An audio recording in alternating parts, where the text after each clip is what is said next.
Bismillahirrahmanirrahim. Assalamualaikum warahmatullahi wabarakatuh.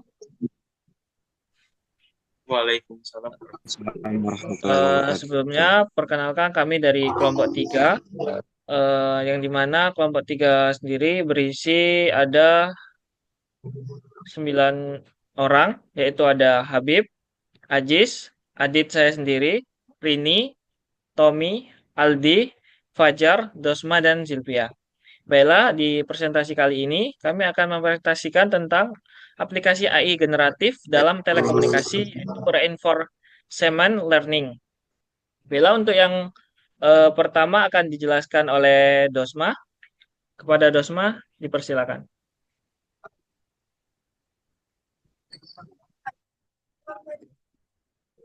AI generatif dan reinforcement learning semakin digunakan dalam bidang telekomunikasi untuk meningkatkan efisiensi dan kinerja jaringan. Salah satu aplikasi utama adalah optimalisasi alokasi sumber daya dan jaringan dinamis. Tantangan utama dalam telekomunikasi adalah bagaimana mendistribusikan sumber daya seperti bandwidth dan daya secara efisien dan memastikan kualitas nyaman yang optimal. Baiklah, terima kasih atas penjelasan dari Dosma. Kemudian untuk selanjutnya akan dijelaskan oleh Fajar. Kepada Fajar, dipersilakan. Untuk AI generatif, untuk pengertiannya adalah sebagai model kecerdasan buatan yang dapat menghasilkan data baru berdasarkan pola yang telah dipelajari. Kemudian ada beberapa contoh teknik untuk AI generatif ini. Yang pertama, GENS yang dapat menghasilkan data realistis melalui persaingan antara generator dan diskriminator. Kemudian ada VEIS yang memodelkan distribusi probabilistik untuk menghasilkan sampel baru. Kemudian yang terakhir itu ada model berbasis transformator seperti GPT dan BRT yang dapat digunakan dalam prediksi dan optimasi jaringan. Oke, terima kasih atas penjelasan dari Fajar. Untuk selanjutnya akan dijelaskan oleh Habib. Kepada Habib, dipersilakan. Baik, di sini ada Reinforcement Learning atau RL dalam telekomunikasi. Di sini ada definisi RL, yaitu metode pembelajaran berbasis agen yang mempelajari kebijakan optimal melalui interaksi dengan lingkungan. Kemudian ada komponen RL, itu ada agen mengambil keputusan dalam sistem, lingkungan sebagai representasi sistem jaringan, tindakan atau action itu alokasi sumber daya seperti bandwidth, daya, dan spektrum. Keadaan itu status jaringan saat ini. Hadiah atau reward itu evaluasi dari setiap tindakan berdasarkan performa jaringan. RL sendiri itu digunakan untuk mengambil keputusan secara adiktif dalam kondisi jaringan yang berubah-ubah. Baiklah, terima kasih atas penjelasan dari Habib. Untuk selanjutnya akan dijelaskan oleh Ajis. Kepada Ajis, dipersilakan. Baiklah, di sini ada model dalam alokasi sumber daya. Model kebijakan RL yang menentukan tindakan berdasarkan keadaan jaringan. Contoh implementasi dalam telekomunikasi. Alokasi bandwidth. Menyesuaikan alokasi spektrum berdasarkan permintaan pengguna.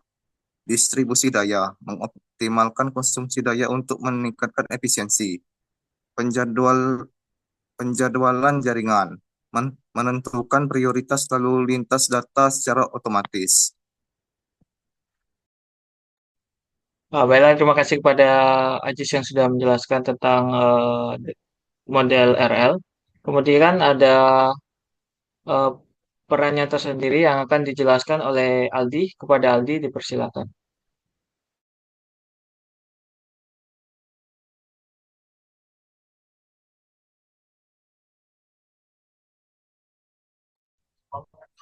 Baiklah, untuk selanjutnya itu ada peran model generatif dalam RL. Model generatif ini meningkatkan dengan performa RL, yaitu yang pertama prediksi kondisi jaringan, yaitu menganalisis tren lalu lintas jaringan untuk optimasi alokasi sumber daya. Yang kedua, simulasi skenario jaringan, yaitu menghasilkan lingkungan virtual untuk melatih agen RL sebelum diterapkan ke jaringan nyata.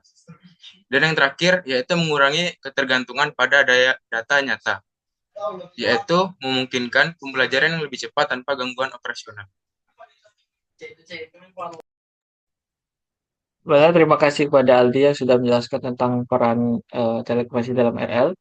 Kemudian ada implementasi yang akan dijelaskan oleh Tommy.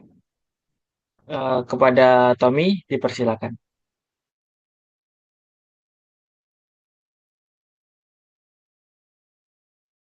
Ya, baik.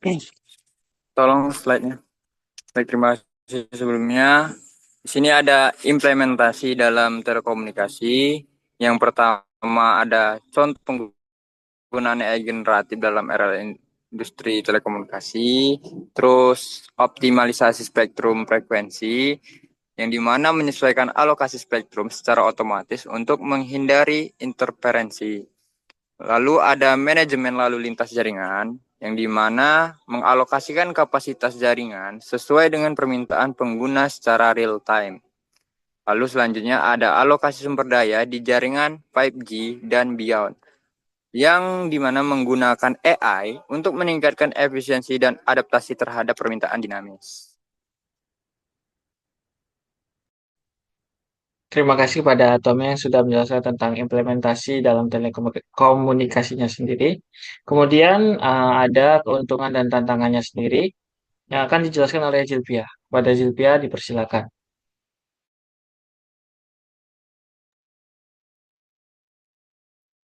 Oke, baik. Di sini kita bisa melihat keuntungan yang pertama itu efisiensi alokasi sumber daya, yaitu mengoptimalkan penggunaan spektrum dan bandwidth.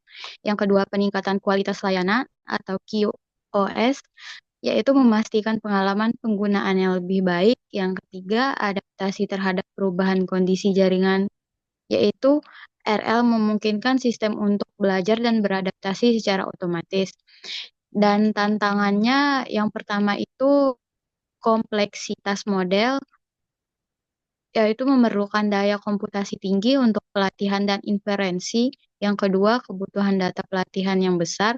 Model AI memerlukan dataset berkualitas tinggi untuk pembelajaran.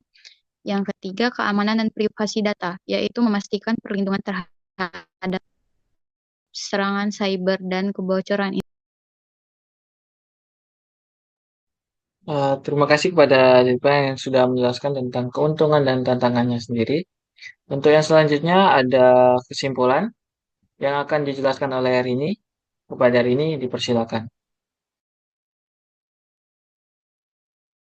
Baik, di sini kesimpulan dari materi kita hari ini ada 3 poin. Yang pertama yaitu AI generatif dan reinforcement learning memiliki potensi besar dalam meningkatkan efisiensi dan kinerja jaringan telekomunikasi. Kemudian, implementasi AI generatif dan RL yang tepat dapat meningkatkan QoS, efisiensi, spektrum, dan manajemen lalu lintas jaringan dalam ilmu telekomunikasi. Kemudian, meskipun masih menghadapi tantangan teknis dan operasional, teknologi ini merupakan langkah maju dalam evaluasi jaringan telekomunikasi modern.